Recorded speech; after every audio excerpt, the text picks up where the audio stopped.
Bonjour à tous, nouvelle vidéo avec quelques propos introductifs pour bien débuter dans la matière, pour bien débuter dans l'étude du droit public financier. À ce stade, vous avez en principe visualisé déjà la vidéo consacrée à la présentation générale de la matière.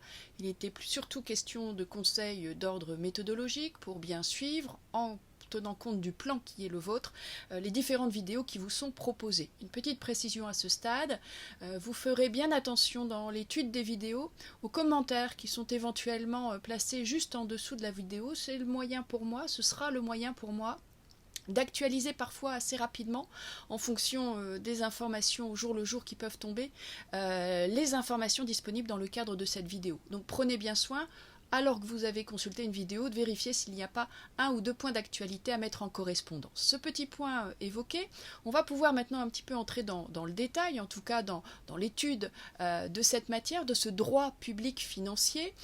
Droit public consacré alors aux règles concernant le droit budgétaire, c'est-à-dire les règles qui entourent l'élaboration des budgets publics. Il est question également de droit fiscal, le droit fiscal que l'on touchera un petit peu du doigt dans le cadre de ce cours, notamment sur la notion d'impôt, sur ces ressources fiscales qui constituent l'essentiel des ressources des budgets publics en France. Et également du droit de la comptabilité publique, où là on touche un petit peu plus près du doigt les règles d'exécution des budgets publics, comment on fait sortir de l'argent de la caisse publique, comment on paye les dépenses, comment on fait entrer l'argent dans la caisse publique, comment on recouvre ces ressources publiques et notamment l'impôt.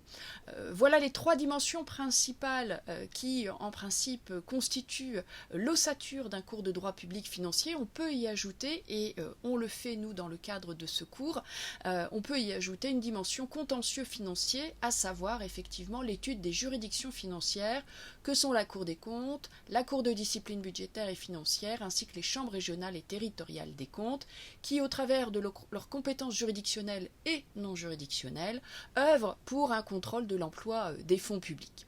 Alors ce cours de droit public financier, le professeur Amselec l'avait souligné, en tout cas l'avait laissé supposer à la rédaction de l'un de ses articles, de l'une de ses contributions, un État ne peut se concevoir sans finances. Dans un État démocratique, un État ne peut se concevoir sans règles d'usage des fonds publics. Et ces règles constituent les sources, les fondements du droit public financier. Un droit qui s'est judiciarisé avec le temps, c'est-à-dire qu'effectivement la juridicisation des finances publiques qui peuvent s'appréhender sous des aspects économiques, sous des aspects sociologiques, et bien évidemment pour nous, ce seront les règles de droit qui encadrent cette matière qui vont retenir notre attention. L'objectif du cours, c'est bien sûr de vous donner les outils qui vont vous permettre de comprendre les finances publiques, de comprendre l'actualité des finances publiques.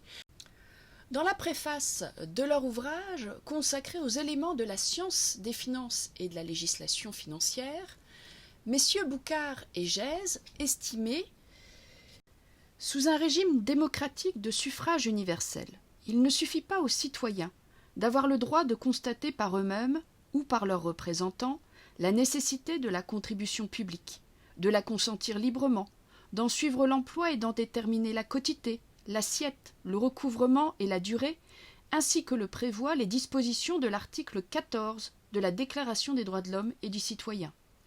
Il faut encore qu'ils en aient les moyens, c'est-à-dire qu'ils aient la connaissance des principes élémentaires de la science et de la législation financière, connaissance sans laquelle leurs droits restent lettre morte, et sans laquelle aussi le budget, qui résume en chiffres la direction donnée aux affaires publiques, n'est qu'un document incompréhensible.